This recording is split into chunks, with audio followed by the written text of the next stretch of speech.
नमस्कार दोस्तों, stock market studies में फिर से एक बार आपको बहुत-बहुत स्वागत है। तो आज मैं फिर से आपके सामने कुछ इंपॉर्टेंस कंपनी के अपडेट लेके आया हूँ और इस वीडियो के माध्यम से जितने सारे कंपनीज की चर्चा करूँगा उस नमस्कार दोस्तों, स्टॉक मार्केट स्टडीज में फिर से एक बार आपको बहुत-बहुत स्वागत है। तो आप सब लोग कैसे हैं? तो आज मैं आपके सामने एक ऐसी कंपनी के बारे में चर्चा करूँगा, उस कंपनी के ऊपर बहुत पहले से ही 2 व्यक्ति निवेश करके रखे, 2 बड़े एक एचएनआई कैटेगरीज इन्वेस्टर निवेश करके रखे हैं, जिन्होंने ज इस कंपनी के ऊपर जब से स्टार्ट हुआ तब से लेकर देखा जाए तो आज तक इस कंपनी के ऊपर निवेश करके रखे हैं और उसके ऊपर कंटिन्यू भी कर रहा है। फिलहाल के लिए इस कंपनी की सिचुएशन क्या है, इस कंपनी के ऊपर क्या अपॉर्चुनिटी बन रहा है, कि इस कंपनी के डिटेल्स डेटा क्या है, सब कुछ मैं डिस्कशन करूंगा। तो इस वीडियो को लास्ट तक देखिएगा क्योंकि बहुत इंफॉर्मेशन, बहुत ज्यादा अपडेट इंफॉर्मेशन मैं आपके साथ शेयर करूंगा। तो चलो देख लेते हैं। उससे पहले आप चैनल को सब्सक्राइब कर लीजिए, टेलीग्राम को ज्वाइन नहीं किया तो मार्केट अपडेट पाने के लिए ज्वाइन भी कर लीजिए। और हाँ, इस वीडियो को टोटली एजुकेशन पर्पस में लेना, मेरे तरफ से कोई भी बाय एंड सेल का रिकमेंडेशन नहीं रहेगा। आपके डिमांड के हिसाब से इस वीडियो को शेयर किया जा रहा है, तो प्लीज इस वीडियो को स्टडी करके ही काम करना। तो कंपनी के ऊपर निवेशक के बारे में बात करूं तो कौन सा निवेशक इस कंपनी के ऊपर बने हुए हैं, उनका नाम है बिजॉय केडिया जी। आप सभी जानते हैं बिजॉय केडिया जी के बारे में। तो उनकी जो नेटवर्क है वो किस तरीके से ग्रोथ किया, और उनके साथ साथ आशीष कचुला जी, ये 2 व्यक्ति का नाम आपको हमेशा में बहुत सारे वीडियोस के माध्यम से शेयर किया हो। क्यों किया, उसके पीछे एक रीजन है। क्योंकि देखिए, ये 2 व्यक्ति मार्केट में जिस तरीके से निवेश किया वो थोड़ा सा हटके है। हटके मतलब जितने सारे बड़े-बड़े इन्वेस्टर इन्वेस्ट करते हैं, मैं उसको फॉलो फॉलो भी करता हूँ, मतलब उसके ऊपर भी रिसर्च स्टडी करता हूँ। तो मुझे जो चीज देखने को मिला, ये दोनों व्यक्ति में कुछ सिमिलर पॉइंट है। वो सिमिलर पॉइंट क्या है? ये दोनों व्यक्ति रिस्क लेना जानते हैं और हमेशा small cap and micro cap और मिड कैप टाइप कंपनी के ऊपर ही निवेश करते हैं। ज्यादा से ज्यादा इस दोनों व्यक्ति के पास जो कंपनीज है, जो होल्डिंग्स है, वो small and mid cap type company है। तो small and micro cap type company है। तो ये दोनों व्यक्ति का कहने का हमेशा एक ही बात उन्होंने कहा कि अगर आपको बड़ा मतलब मल्टीबिगर रिटर्न कमाना है तो हम आपको हमेशा small cap mid cap type company को ही ढूंढना होगा, और उसके ऊपर ही आपको काम करना होगा, उसके ऊपर ही आपको रिसर्च करके काम करना होगा। देखिए, ब्लाइंडली आप किसी भी कंपनी के ऊपर काम मत करिए।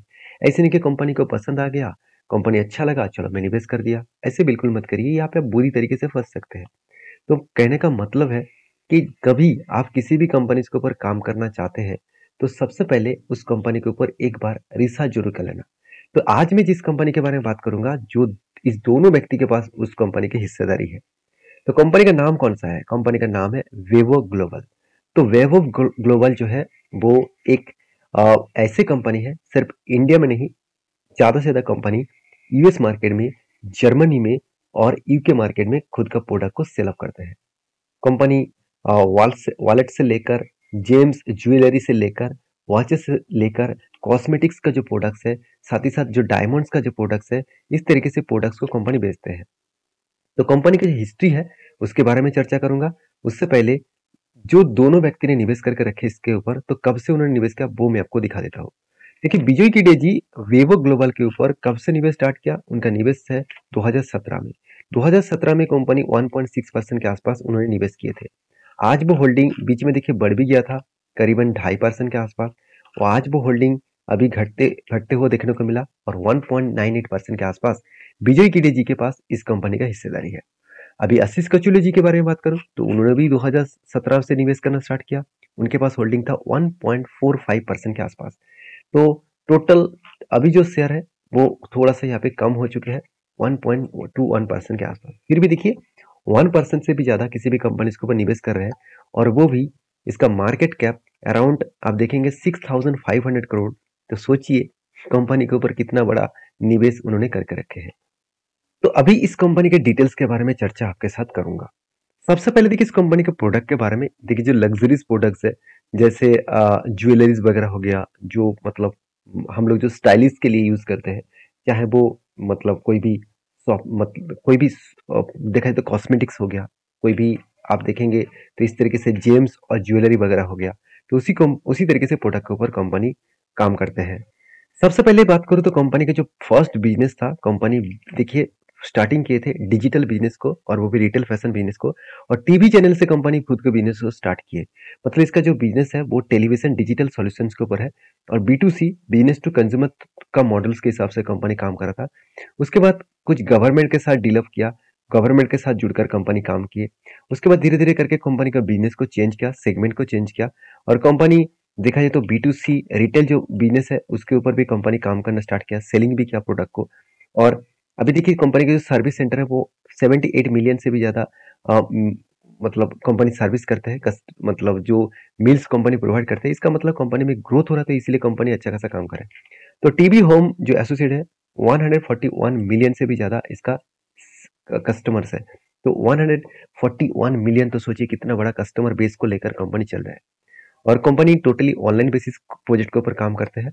और कंपनी का जो प्रोडक्ट है उसको जानने से पहले कंपनी का जर्नी देखिए। कंपनी 1980 से में स्टार्ट हुआ था, कंपनी स्टार्ट किए थे बिजनेस को, और बिजनेस B2B बिजनेस से कंपनी पहले स्टार्ट किया था। और कंपनी ज्वेलरी सेगमेंट के ऊपर बिजनेस मैन्युफैक्चरिंग स्टार्ट किए 1996 में। और उसके बाद देखेंगे तो कंपनी स्टॉक मार्केट में लिस्टिंग कब हुआ, 1997 में। और इतना पुराना स्टॉक मार्केट में लिस्टिंग कंपनी है। और 2013 में आप देखेंगे, सॉरी 2006 से 7 में कंपनी स्टार्ट किया है टीवी बिजनेस, मतलब टीवी चैनल का बिजनेस, जहाँ पे यूके, यूएस एंड जर्मनी में इस तीनों जगह पे टीवी बिजनेस स्टार्ट किया, मतलब टेलीविजन का जो बिजनेस है वो स्टार्ट किया। उसके बाद देखिए 2008 मतलब 8 में कंपनी यहाँ पे शिफ्ट हो चुके हैं, कुछ स्ट्रेटेजीज को चेंज किया है, और कुछ प्रोडक्ट्स को अलग तरीके से यहाँ पे मार्केट में लिस्टिंग किया। और उसके बाद देखिए 2013 में कंपनी लाइफस्टाइल प्रोडक्ट को बेचना स्टार्ट किए। और 2016 में कंपनी देखेंगे ओटीटी प्लेटफॉर्म जो है, सोशल मीडिया जो प्लेटफॉर्म है, तो कुछ एप्स के माध्यम से, नेटवर्क के माध्यम से सेल्स करना स्टार्ट किए।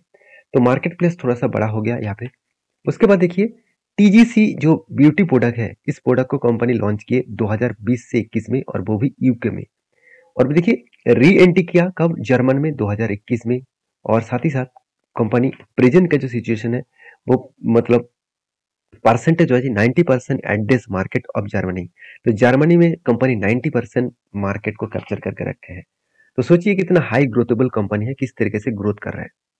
अभी इसका टोटल अपॉर्चुनिटी साइज जब देखेंगे तो यूएस मार्केट में 14 से 15 बिलियन डॉलर के आसपास है, यूके में 2.25 बिलियन डॉलर के आसपास है, और जर्मनी में 3 बिलियन के आसपास यहाँ पे मार्केट से देखने को मिला है।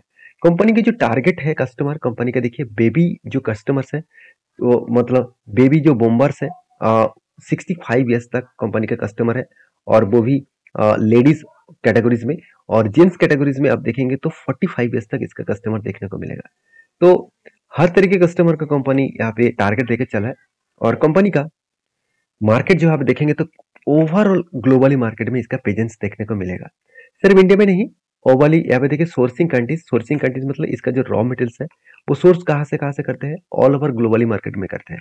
चाहे वो ऑस्ट्रेलिया हो, चाहे वो एशिया हो, चाहे वो अफ्रीका हो, चाहे वो यूरोप हो, हर जगह पे इसका मतलब रसिया में भी इसका सोर्सिंग एरिया देखने को मिलेगा। अभी लंबा सा आपको लिस्ट दिखेगा, यहाँ पे लिस्ट देखेंगे तो लंबा सा लिस्ट दिखेगा, जैसे India, China, Thailand, Indonesia, Tanzania, Russia, Morocco, साथ ही साथ आप देखेंगे Poland, Turkey, Italy, US, Brazil, Zimbabwe. तो हर जगह पे आपको इस तरीके से जो कंपनी का जो प्रोडक्ट है वो सोर्सिंग मतलब एरिया देखने को मिल जाएगा। अभी कंपनी का जो प्रोडक्ट है आप देखेंगे तो प्रोडक्ट का कुछ लिस्ट इस तरीके से दिखेगा। तो कंपनी 14,000 से 15,000 new jewellery design company launch कर चुके हैं। और कंपनी का जो देखिए in house testing lab and manufacturing, इसका मतलब कंपनी कुछ अलग लेवल का थिंकिंग सोचा। हाउस टेस्टिंग लैब मतलब क्या है, आप घर बैठे ही खुद का प्रोडक्ट को टेस्टिंग कर सकते हैं। इस तरीके से कुछ प्रोडक्ट्स मार्केट में लॉन्च किए। तो कंपनी के देखिए रिच प्रोडक्ट है, 5,000 यूनिक एसक्यूज, मतलब जो इस तरीके से अलग अलग प्रोडक्ट है, जो घड़ी से लेकर कोई भी कॉस्मेटिक से लेकर बॉटल से लेकर हर जो प्रोडक्ट है, इस तरीके से 5,000 यूनिक प्रोडक्ट मार्केट में लॉन्च कर चुके हैं। कंपनी टोटली ग्लोबली मार्केट में 50 कंट्रीज के साथ डील करके कंपनी खुद का प्रोडक्ट को बेच भी रहा है। और कंपनी के सोर्सिंग पॉइंट्स भी 30 कंट्रीज, सॉरी 50 नहीं 30 कंट्रीज के ऊपर आसपास देखने को मिला। तो कंपनी का नंबर 1 ब्रांड कितना है, 31 के आसपास है। कंपनी डिजिटल एंड मैन्युफैक्चरिंग करते हैं और डिजिटली कैपिटल मतलब कैपेबिलिटीज भी रखते हैं। कंपनी B2C बिजनेस के ऊपर 29% करंट रेवेन्यू जनरेट कर रहा है, और टारगेट जो रेवेन्यूज है कंपनी का 50%, और वो भी B2C मार्केट में। तो कंपनी अच्छा खासा टारगेट लेके चला है 2027 तक। अभी फिलहाल के लिए 29 है, इसका मतलब सिर्फ 3 साल के अंदर अंदर कंपनी डबल के आसपास यहाँ पे टारगेट लेके चल रहा है। ये कंपनी के लिए बेस्ट पॉइंट्स जरूर रहेगा अगर इस तरीके से टारगेट को फिलअप करते हैं तो अभी देखिए कंपनी का किस तरीके से ग्रोथ हो रहा है वो आप देखेंगे तो कि growth in digital consumer market. देखिए ये यूके में जो कंपनी का मार्केट का ग्रोथ हो रहा है 2019 में ग्रोथ था 19% के आसपास और 2021 में सबसे पीक लेवल में था 30%। अभी थोड़ा सा कम हुआ है, फिर भी कोई कम नहीं है, 25% के आसपास। अभी वही चीज को मैं यूएस में दिखा दूं तो यूएस में भी देखिए अच्छा खासा ग्रोथ हुआ, 11% से बढ़ के हो चुके 15% के आसपास। तो इस बात को आपको याद रखना है किस तरीके से मार्केट का ग्रोथ हो रहा है। अभी यही सिचुएशन को मैं और भी डिटेल्स में दिखा दूं तो मैनेजमेंट का जो टीम है वो बहुत सीनियर्स टीम है, बहुत पहले से इस कंपनी के ऊपर बने हुए हैं और अच्छा खासा लेवल में उसका मतलब नॉलेज भी है, एक्सपीरियंस भी है। क्योंकि देखिए मैनेजमेंट टीम बहुत स्ट्रांग होते हैं, अगर मैनेजमेंट टीम कंपनी का स्ट्रांग नहीं हो तो सोचिएगा वो कंपनी आज नहीं तो कल आपको बर्बाद जरूर करेंगे। तो कंपनी के देखिए कुछ मतलब सब्सिडरीज सॉरी कुछ सस्टेनेबिलिटी इनोवेटिव्स जो है कंपनी नया नया प्रोडक्ट के ऊपर इनोवेटिव्स भी कर रहा है। जैसे एनर्जी सेगमेंट के ऊपर कंपनी यहाँ पे काम करना स्टार्ट किया है, जहाँ पे सोलर प्रोजेक्ट के ऊपर 3.23 मेगावाट का प्रोजेक्ट यहाँ पे कंपनी स्टार्ट किया और वो भी टोटली 100% सोलर प्रोजेक्ट के ऊपर है। और ईवीस प्रोजेक्ट के ऊपर भी कंपनी कुछ टू व्हीलर्स मार्केट में लॉन्च करने, थ्री व्हीलर्स मार्केट में लॉन्च करने के लिए यहाँ पे प्रोग्राम्स के ऊपर भी काम कर रहे हैं और कंपनी ऑलरेडी रिलीज कर चुके हैं 12 बिजनेसेस टिल डेट। तो कंपनी देखिए यहाँ पे बायो जो डाइवर्सिटी है उसके ऊपर भी काम कर रहा है और उसके साथ साथ जो वाटर के जो प्रॉब्लम्स है उसको सॉल्व करने के लिए भी कंपनी कुछ काम कर रहा है। करीबन 6100 किलो लीटर के पास आप देख सकते हैं रीन्यू वाटर्स जो हार्वेस्ट है पर एनम में कंपनी कर रहा है। उसके साथ साथ 500 किलो लीटर्स के आसपास जो रेन वाटर है उसको भी स्टोरेज कर रहा है खुद के टैंक्स के ऊपर।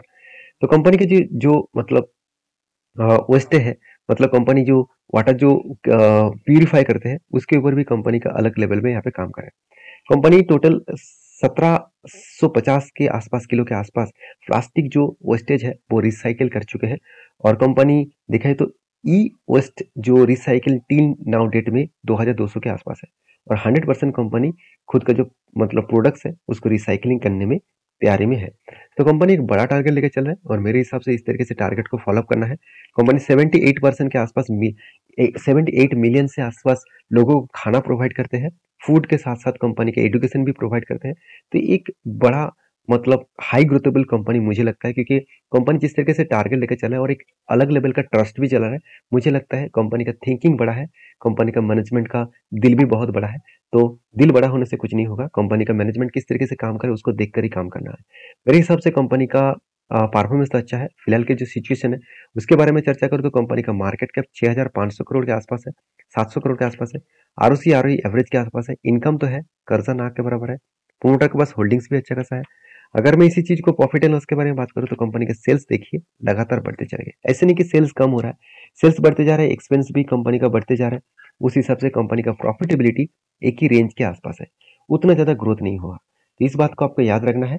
और रही बात कंपनी के सेल्स का ग्रोथ, तो ठीक ठाक है, प्रॉफिट का ग्रोथ ठीक नहीं है, क्योंकि मार्केट में बहुत अनसर्टेनिटी बहुत दिनों से देखने को मिला है। कोविड के बाद से यूएस, यूके, जर्मनी इस तरीके से कंट्री का हालत खराब हो गया। रिसेशन के चलते हुए बहुत ज्यादा इकोनॉमिकली स्लो डाउन देखने को मिला, बहुत सारे जॉब भी गया। तो उस सिचुएशन में लोग लग्जरीज प्रोडक्ट, ज्वेलरी प्रोडक्ट को खरीदारी करने में थोड़ा सा तो दूर रहेगा। तो इसलिए कंपनी का जो सेल्स का डेटा है, प्रॉफिट का जो ग्रोथ है वो यहाँ पे डाउन हो चुके हैं। फिर भी देखिए कंपनी 10 साल में 21%, 3 साल में 23% और 1 साल में 15% के आसपास रिटर्न दिया। रिटर्न ऑफ इक्विटी भी अच्छा है और कंपनी का जो बैलेंस शीट है, आप एक चीज में आपको मेंशन करूं तो कंपनी के रिजर्व लगातार बढ़ते जा रहे हैं और इस रिजर्व बढ़ने के कारण कंपनी का जो ग्रोथ है यहाँ पे बढ़ने का चांसेस बहुत ज्यादा है। तो रिजर्व के साथ साथ कंपनी का बोरिंग्स भी देखिए एक लेवल्स में है और कंपनी का फिक्स्ड एसेट भी बढ़ता जा रहा है। अभी एज ए इन्वेस्टर, प्रोमोटर से लेकर देखिए एफएसडीएस पब्लिक, हर किसी के पास इन्वेस्टमेंट आपको दिखेगा। और सबसे मजेदार बात क्या आप जानते हैं, हम लोग जब अच्छे कंपनी के ऊपर जब करेक्शन हो जाता है, जब गिरावट का माहौल देखने को मिल जाता है, हम लोग उस शेयर को बेचकर भाग जाते हैं। एक और जो बड़े इंस्टीट्यूशन है वो उसी टाइम का फायदा उठाते हैं। जैसे देखेंगे तो अभी देखिए डीएस के पास कितना होल्डिंग था, 19%। उन्होंने तो कुछ स्टेक को कम किया, चलो मान ही लेता हूँ। एफएस ने क्या किया, 11% होल्डिंग था, अभी डबल कर दिया होल्डिंग को। और प्रोमोटर के पास तो पहले से होल्डिंग है और पब्लिक के पास भी होल्डिंग्स है। और मैंने पहले बोल चुका हूँ कि विजय केडिया जी के पास और आशीष कचुले जी के पास, दोनों के पास ही इस कंपनी का होल्डिंग्स आपको दिखेगा। तो दोनों ही बड़े एक इंडिविजुअल इन्वेस्टर है, तो उन्होंने अच्छा खासा होल्डिंग इस कंपनी के ऊपर कंटिन्यू कर रहे हैं। तो मुझे लगता है इस कंपनी के ऊपर कुछ ना कुछ बड़ा तो हो सकता है, तो इस कंपनी के ऊपर आप फोकस रखिएगा। देखिए कंपनी जब से स्टार्ट हुआ, कंपनी स्टार्ट कब हुआ था 2012 में। उसके बाद कंपनी ने एक अलग लेवल का धमाका दिया। कंपनी डाउन साइड से अगर टॉप लेवल तक मैं देखूँ तो ऑलमोस्ट ऑलमोस्ट आप बोल सकते हैं कंपनी 3600% के आसपास रिटर्न दिया। अगर वही टॉप लेवल से करंट सिचुएशन तक देखूँ तो कंपनी के ऊपर एक बिग करेक्शन देखने को मिला। तो ओवरऑल कितना करेक्शन है? ओवरऑल 62% के आसपास यहाँ पे गिरावट हो चुके हैं। तो 62% के आसपास गिरावट हो चुके हैं, तो इसका मतलब आपको एक अच्छा खासा डिस्काउंट प्राइस में कंपनी का शेयर आपको यहाँ पे अपॉर्चुनिटी आपको दिया जा रहा है। तो इस अपॉर्चुनिटी को आप किस तरीके से काम करेंगे मुझे जरूर कमेंट्स करना, और आपका ओपिनियन इसके ऊपर क्या है मुझे जरूर कमेंट्स करके बताना। तो मेरे तरफ से इस वीडियो को एजुकेशन पर्पस में लेना, कोई भी बाय एंड सेल का रिकमेंडेशन नहीं है। तो इसी तरीके से क्वालिटी कंटेंट पाना चाहते हैं तो चैनल के ऊपर बने रहिए। मिलते हैं नेक्स्ट वीडियो में, तब तक के लिए अच्छे से रहिए, अपने ख्याल रखिए, धन्यवाद।